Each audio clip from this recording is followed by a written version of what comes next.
بسم اللہ الرحمن الرحیم۔ ناظرین، بیان فضیلت امام مالک رحمۃ اللہ علیہ، امام مالک رحمۃ اللہ علیہ، حضرت امام مالک رحمۃ اللہ علیہ۔ کتاب کا نام ہے قصص الانبیاء اور صفحہ ہے اس کا 437 437 اردو میں ہے یہ۔ ناظرین، اس کتاب کا نام ہے قصص الانبیاء، تصنیف مولانا عبد المنان صاحب کی ہے۔ ناظرین، اس کتاب کے اندر قرآن و سنت کی روشنی میں، قرآن و حدیث کی روشنی میں قصے بیان کیے گئے ہیں، حضرت آدم علیہ السلام سے لے کر حضرت محمد رسول اللہ صلی اللہ علیہ وسلم تک قرآن و سنت کی روشنی میں بیان کیے گئے ہیں۔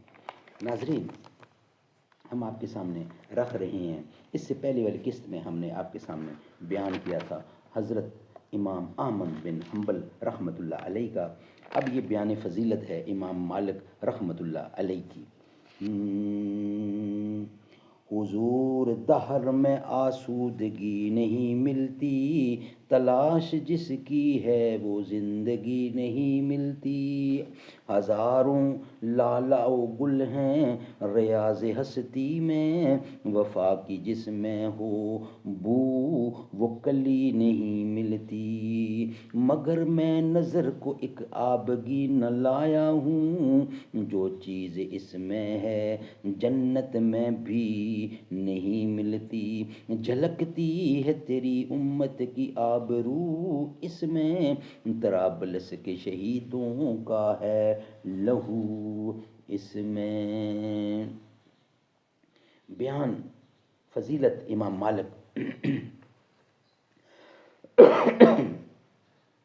بیان فضیلت امام مالک رحمۃ اللہ علیہ۔ حضرت امام مالک رحمۃ اللہ علیہ علم کی تعظیم میں نہایتی مبالغہ سے کام لیتے تھے، اور جب آپ حدیث رسول صلی اللہ علیہ وسلم پڑھانے کو بیٹھتے تھے تو وضو کر کے خوشبو لگا کر کمال وقار سے اور نہایت شان و شوکت سے بیٹھا کرتے تھے اور فرماتے تھے کہ میں دوست رکھتا ہوں کہ میں رسول خدا صلی اللہ علیہ وسلم کی حدیث کی تعظیم کروں، اور نیز فرماتے تھے کہ علم ایک نور ہے اور اللہ تعالیٰ جہاں مناسب خیال کرتا ہے اس کو عنایت فرماتا ہے۔ اور انصاف بھی ان کا مسائل میں ایسا تھا کہ امام شافعی سے روایت ہے کہ میں امام مالک کے پاس حاضر تھا کہ کسی شخص نے ان سے 28 مسئلے پوچھے تو انہوں نے 20 مسئلوں میں فرمایا کہ لا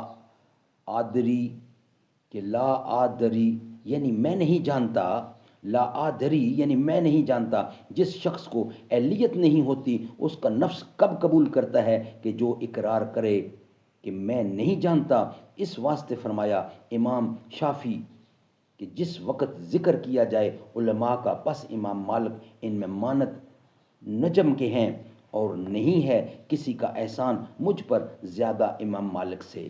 اور زہد بھی ان کا اس درجے پر تھا کہ امیر المومنین مہدی نے ان سے پوچھا کہ تمہارا گھر اپنا ہے؟ فرمایا نہیں، لیکن میں نے ربیع بن عبد الرحمن سے سنا کہ فرماتے تھے کہ نسبت آدمی کی اس کا گھر ہے۔ ہارون رشید نے پوچھا کہ تمہارا گھر اپنا ہے؟ فرمایا نہیں۔ پس اس نے ان کو 1000 دینار دیے اور فرمایا کہ اس سے گھر خریدو، لیکن امام مالک نے وہ دینار خرچ نہ کیے، ویسے ہی رکھ دیے۔ جب ہارون رشید نے ارادہ مدینہ سے جانے کا کیا، یعنی جب ہارون نے ارادہ مدینہ سے جانے کا کیا، تب امام مالک سے کہا کہ تم ہمارے ساتھ چلو، میں لوگوں سے تمہاری کتاب محطا پر عمل کراؤں گا، جس طرح کہ حضرت عثمان غنی نے اپنے صحیح کیے ہوئے قرآن مجید پر عمل کرایا اور دوسروں کے لکھے ہوئے موقوف کر دیے۔ حضرت امام مالک نے کہا کہ محطا پر عمل کروانے کی تو کوئی سبیل نہیں ہے، اس واسطے کہ اصحاب رسول صلی اللہ علیہ وسلم کئی ملکوں میں متفرق ہوئے اور انہوں نے احادیث رسول صلی اللہ علیہ وسلم کی خدمات میں بھرپور حصہ لیا، اور تمام اہل شہر کے پاس علم موجود ہے، اور رسول خدا نے فرمایا کہ مدینہ بہتر ہے واسطے لوگوں کے اگر وہ جانیں اس کی قدر و منزلت کو، اور مدینہ میں یہ خاصیت ہے کہ آدمی کی خباثت کو ایسا نکالتا ہے جیسے بھٹی میں لوہے کا میل نکل جاتا ہے، اور وہ جو آپ کے دینار ہیں سو وہ حاضر خدمت ہیں، اگر مزاج چاہیے تو اس کو لے جاؤ یا پھر اس کو چھوڑ جاؤ، یعنی تو مدینہ منورہ کی مفارقت مجھ کو تکلیف دیتا ہے بس سبب اسی مال کے، اور میں مدینۃ الرسول پر کسی چیز کو اختیار نہ کروں گا۔ ایک روایت میں ہے کہ جب ان کا علم دنیا میں منتشر ہوا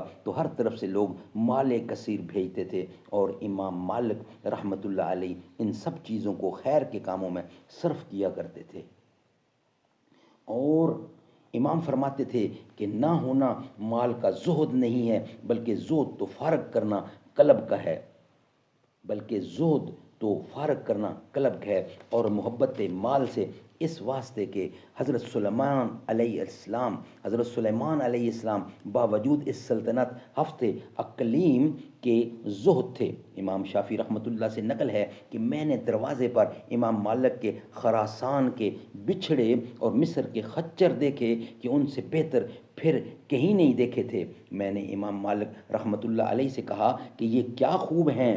امام مالک رحمۃ اللہ علیہ نے کہا کہ یہ سب میری طرف سے آپ کو ہدیہ ہیں۔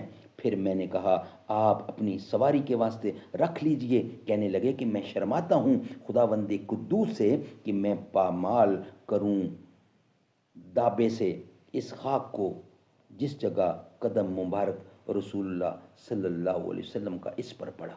نقل ہے کہ ایک روز ہارون رشید نے کہا کہ تم ہمارے یہاں آیا کرو تاکہ ہمارے لڑکے تم سے تمہاری کتابیں مطالعہ پڑھیں۔ یہ سن کر امام مالک رحمۃ اللہ نے کہا کہ اعز اللہ الامیر،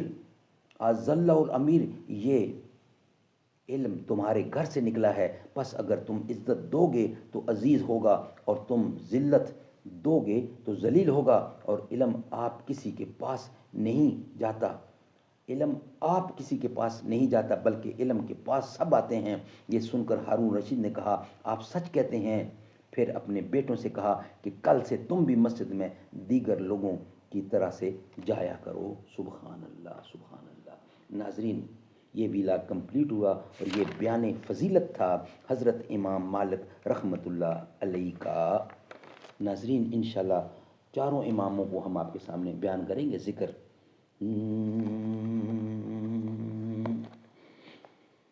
شہیدی کا خیال تو ہستی پر جمال آیا، دل مضطر ہوا خوشتر، علم ٹوٹے ضرر نکلے، اندھیرے سے اجالے کا سفر ہے اس تعلق میں، جو تھے گم نام ان کے در سے بن کے نام ور نکلے، نظر ان کی جدھر اٹھی بلا بھاگی، شفا جاگی، بچھے شعلے بجھے شعلے، بسے جلوے گہروں پر سے شرر نکلے، قدم خیر الامم کے جس زمیں پر جلوہ آرا ہوں، تو اس کی خاک سے مہتاب جیسا